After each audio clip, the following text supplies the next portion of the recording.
भगवते वासुदेवाय। श्रीकेशवं क्लेशहरं वरेण्यम् आनन्दरूपं परमार्थमेव।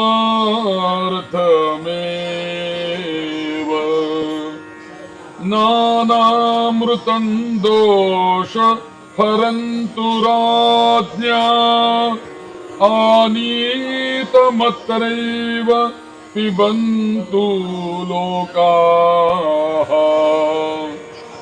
श्रीपद्मनाभं कमलेक्षणं च आधाररूपं जगतां महेशम्।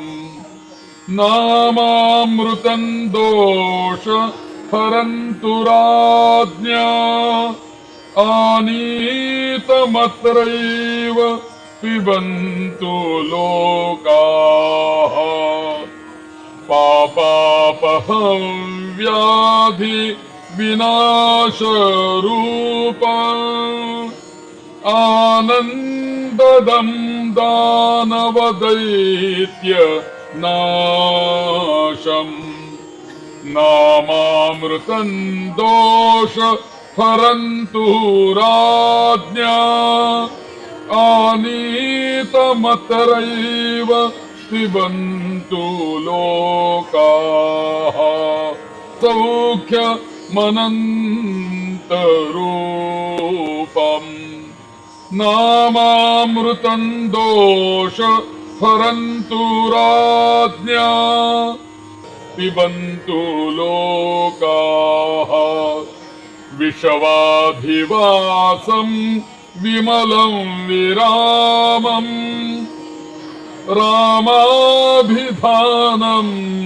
रमणं मुरारिम्। नामामृतं दोष हरन्तु राज्ञा आनीतमत्रैव पिबन्तु लोकाः। आदित्यरूपं तमसां विनाशम् चन्द्रप्रकाशं मलपङ्कजानाम्। नामामृतं दोष हरन्तु राज्ञा आनीतमत्रैव पिबन्तु लोकाः। सशङ्खपाणिं मधुसूदनाख्यं तं श्रीनिवासं सगुणं सुरेशम्।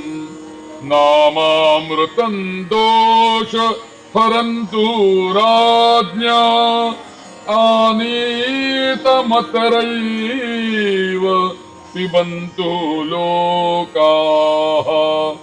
नामामृतं दोष हरं सुपुण्यम् अधीत्य यो माधव विष्णुभक्तः। प्रभातकाले नियतो महात्मा स याति मुक्तिं न हि कारणं च। स याति मुक्तिं न हि कारणं च। ॐ नमो भगवते वासुदेवाय। ॐ नमो भगवते वासुदेवाय।